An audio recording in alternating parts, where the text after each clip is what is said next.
want to present to you, Mr. President, the letter I sent to the Nobel Prize Committee. It's nominating you for the Peace Prize, which is well-deserved, and you should get it. So maybe we agree with Prime Minister Pashinyan to send a joint appeal to Nobel Committee to award President Trump with the Nobel Peace Prize. After a handful of countries came out in support for a Nobel for Donald Trump, the president's cabinet is on a full-scale warpath to secure the Peace Prize. What started as Donald Trump's personal obsession has quickly turned into a coordinated effort by his entire administration. At every media interaction, Trump makes it a point to mention his claim of stopping multiple wars. A big U.S. factory was hit in a Russian airstrike in Ukraine. What's your reaction to that? I told him I'm not happy about it, and I'm not happy about anything having to do with that war. I settled 7 wars, and actually, if you think about pre-wars, add 3 more, so it would be 10. Now all his top aides and cabinet members are singing his praises and broadcasting it for the world to see.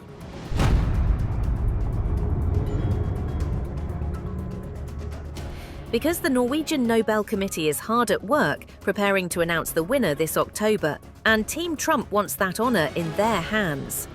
In the United States, lobbying is a $5 billion industry. From pharmaceuticals to defense contracts, nobody shies away from pushing their agenda.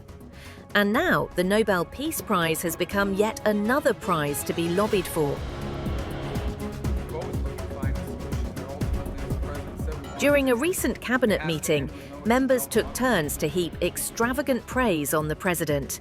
Steve Witkoff, Trump's special envoy, didn't hold back. And there's only one thing I wish for, that Nobel Committee finally gets its act together and realizes that you are the single finest candidate since the this Nobel Award was ever talked about to receive that reward.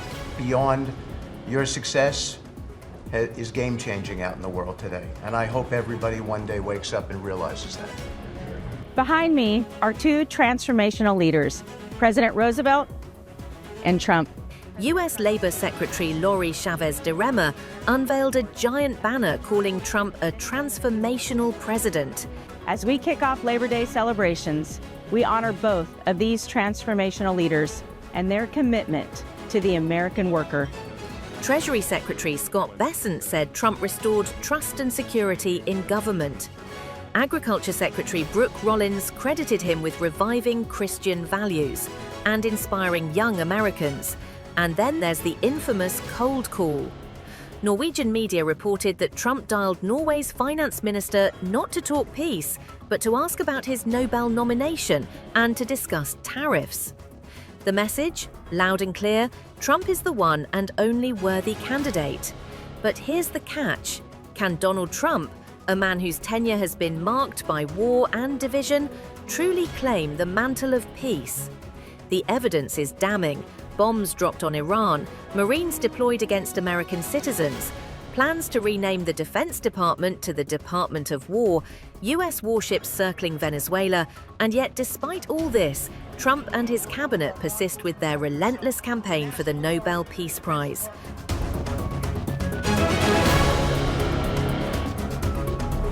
Past recipients like Theodore Roosevelt and Woodrow Wilson earned the prize by mediating wars and building international peace institutions. Even former US presidents like Jimmy Carter and Barack Obama approached the honor with humility and restraint. But Trump's approach is more in your face.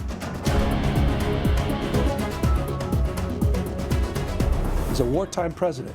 He's the head of a war party. Critics were quick to respond. California Governor Gavin Newsom took a swipe at Trump. War in institutions, I want war in history. I mean, this is serious. This guy's trying to get a Nobel Peace Prize. That's what he's going to try to say tomorrow in Alaska, that he's the big guy trying to find peace, really? When he's bringing war to the American people? He put military in the streets, not of Baghdad. He didn't send the military in his first administration. Some journalists have called out Trump's record bluntly. Gideon Levy said, Trump's place is in the International Criminal Court, not the Nobel Prize ceremony. And the Norwegian Nobel Committee itself, not impressed. 3 out of 5 members have openly criticized Trump. Committee Chair Jorgen Watney-Friedness highlighted Trump's attacks on the press and warned he was dismantling American democracy. Kristin Clemett, another member, said that no one denies the problems Trump points to, but his solutions and approach are deeply disturbing. Back home, Trump's administration is cracking down on naysayers. The FBI raided the home of John Bolton, a former national security advisor and outspoken Trump critic. After Trump's high-profile summits with the Vladimir Putin and Volodymyr Zelensky, Bolton had said Donald Trump's Ukraine policy is collapsing in confusion and haste, along with his Nobel Peace Prize campaign.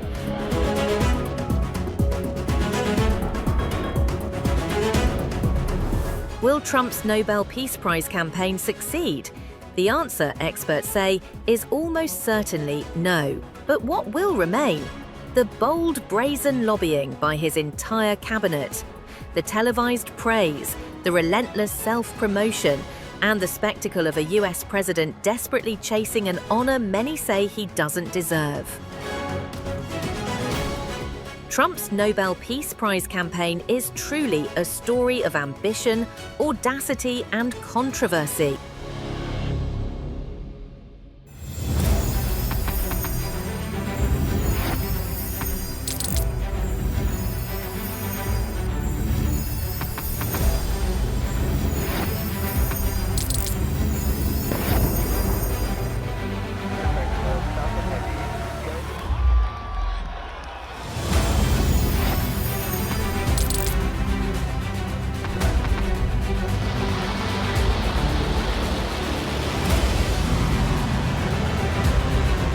Been fighting so long and so hard that they don't know what the they're doing.